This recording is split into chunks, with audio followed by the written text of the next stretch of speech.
तो ये हमारी वो बेसिक टीम है जो कि हमने गेम शुरू होने के बाद बनानी ज़रूरी है। डिवीज़न 3 तक पहुँचते पहुँचते ये टीम होनी चाहिए।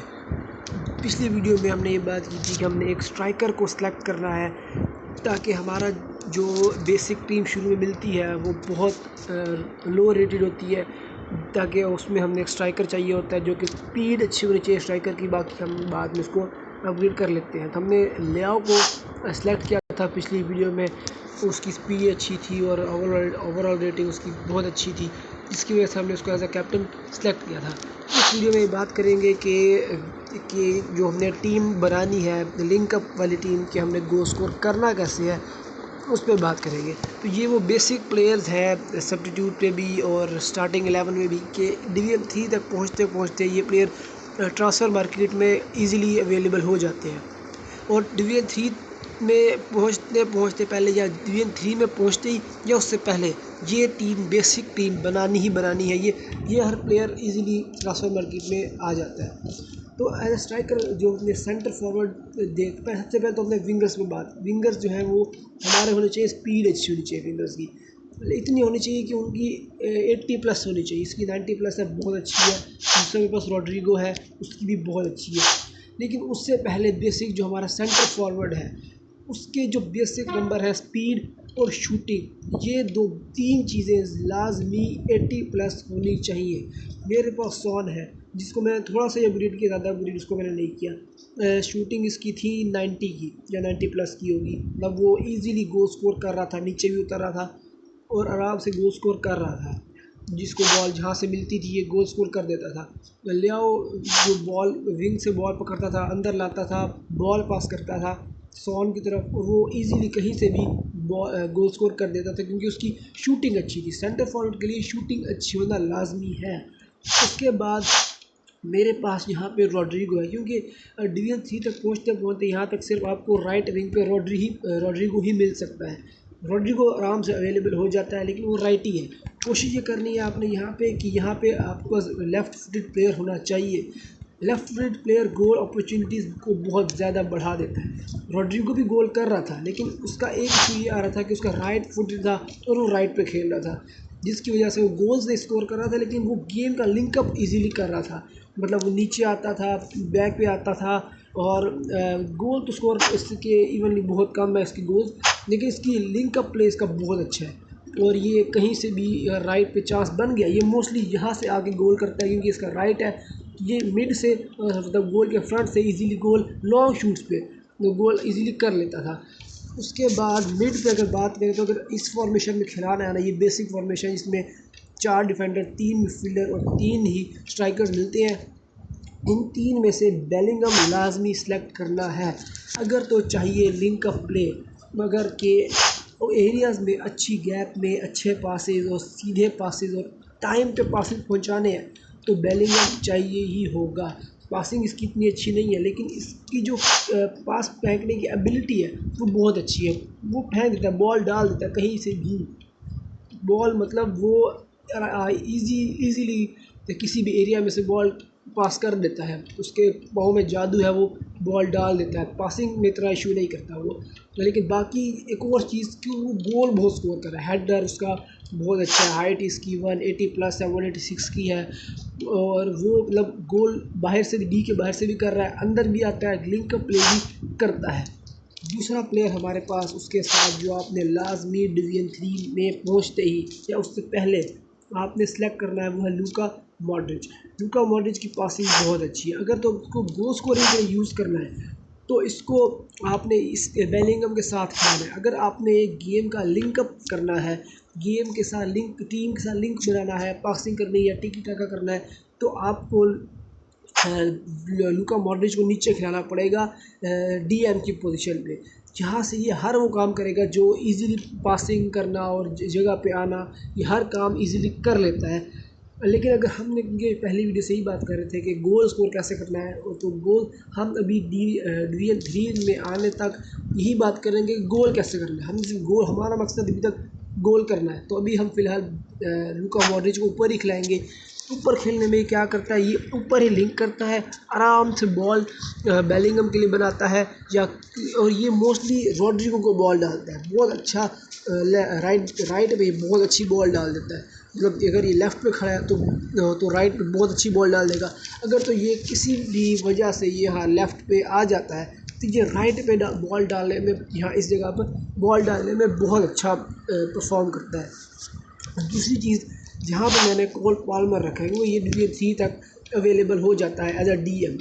अगर आपने गोल स्कोर करने हैं इसको एज अ DM खिला सकते हो। इससे क्या होगा कि ये आपका ये वाला एरिया है ये पूरा मिड ये रन करता है जहाँ तक, क्योंकि इसका स्टेमिना जो है वो अच्छा है, जिसकी वजह से ये पूरे इस एरिया में रन करता है और गोल अपॉर्चुनिटीज़ को बढ़ाता है। पासिंग मतलब डिफेंड भी कर लेता है, बॉल को आगे भी लंबी बॉल भी ले जाता है, अकेले भी निकल जाता है और बॉल भी इजीली स्ट्राइकर्स को बॉल पहुंचा देता है। मतलब DM ये एज अच्छा DM खेल सकता है अगर आपके पास DN3 तक आ गया है। उसके बाद बात करेंगे ये जो दो हमारे पास स्ट्राइकर्स हैं सलीबा और गैब्रियल। तो ये जो गैब्रियल और सलीबा ये इस DN3 तक मोस्टली मैंने इधर लोगों से पूछा है कि वो DN3 तक मोस्टली अवेलेबल नहीं होता। तो इसके लिए जो मेरे पास DN3 तक ये आ गए थे, मैंने इनको परचेज़ कर लिया था। लेकिन इनकी जगह हम जो DN3 में हर बंदे के पास आ जाते हैं इजीली, वो ये दो डिफेंडर्स हैं। और मेरे हिसाब से मैंने जितने भी डिफेंडर्स अभी तक यूज़ किए हैं, जैसे मेरे पास अभी है Gabriel, Saliba, Marquinhos, centre back की बात कर रहा हूँ, तो ये तीन के बाद मेरे पास है यहाँ पे फॉर्मेशन में नहीं, यहाँ पे DM में जाके डेस्टोनी, वेंडरवैन, मेंडेस और फ्रिंगपोंग और मिलिटाओ, इन सब में से मतलब जितने भी डिफेंडर्स हैं मैंने यूज़ किए हुए हैं उनमें से सबसे अच्छे यही दोनों हैं। अब इन दोनों की जो एबिलिटी है वो ये है कि ये किसी भी प्लेयर को गिराए बगैर, मतलब फाउल किए बगैर प्लेयर से बॉल लेते हैं और पेनल्टी और फाउल के चांसेस बहुत कम यहाँ पे ये दोनों देते हैं। दूसरा, आप वर्जिल वैन डाइक अपग्रेडेड भी नहीं है, उसकी नेचुरल रेटिंग यही है, मतलब स्ट्रेंथ और टैकलिंग में एक नंबर का फ़र्क है। तो और उसकी हाइट देख लो, और अगर हेड पे बॉल आया वर्जिल वैन डाइक के या रूडिगर के, ये इजीली बॉल को हेड कर सकता है और डिफेंड में ये दोनों मास्टर हैं। DN3 के आने से पहले पहले ये दोनों आ जाते हैं। उसके बाद अगर बात करें राइट बैक की, राइट बैक का एक ही सिर्फ मैं कहूँगा हर बंदे के पास होगा, अशरफ हकीमी। ये एक वाहिद प्लेयर है जो यहाँ तक रन करता है, वापस आता है, मिड में भी आता है और डिफेंड भी करता है, कभी कभी ये सेंटर बैक पे भी अवेलेबल हो जाता है। ये अगर तो ये मिल जाता है ना, मतलब ये आता बहुत कम है लेकिन आता है तो आ जाता है, कम आता है लेकिन आता ज़रूर है, एक दो सीज़न में आ जाता है, वेट करना पड़ता है लेकिन DN3 तक ये अवेलेबल हो जाता है। ये इसको परचेज़ करना लाजमी है अगर राइट बैक को अच्छा रखना है। अगर राइट बैक को अच्छा रखना है तो इसको अशरफ हकीमी को परचेज़ करना लाजमी है। इसको जो मर्ज़ी करो, इसको परचेज़ करना है राइट बैक के लिए। लेफ़्ट बैक पे मेरे पास एक अलेजांद्रो ग्रिमाल्डो है, इसकी नंबरिंग पे नहीं जाना, इसके टोटल स्टैट्स पे नहीं जाना, ये जो परफॉर्मेंस निकाल के दे रहा है ना भाई साहब, मतलब ये मिड ज़रूरत पड़ने पे मिडफील्डर बन जाता है, स्ट्राइकर बन जाता है और डिफेंडर भी बन जाता है। ये बंदा अकेले मिड डी के टॉप से डैंगर्स मार के गोल स्कोर करता है और अक्सर ही क्या करता है, यहाँ से बॉल लेता है लुका मॉड्रिच के साथ से और अंदर तक बॉल को ले आता है, गोल स्कोर भी कर लेता है क्योंकि स्पीड इसकी बहुत अच्छी है। और एक्चुअली ये मिडफील्डर्स को बना दिया गया, पहले ये मिडफील्डर नहीं था, ये लेफ़्ट बैक ही था, अभी इसको लेफ़्ट विंग बैक का टैग दे दिया, लेकिन ये लेफ़्ट बैक ही था और मेरे पास लेफ़्ट बैक ही खेलता है। थोड़ा सा इसका स्ट्रेंथ का इशू है लेकिन एज अ मिडफील्डर स्ट्रेंथ इतनी यूज़फुल नहीं होती।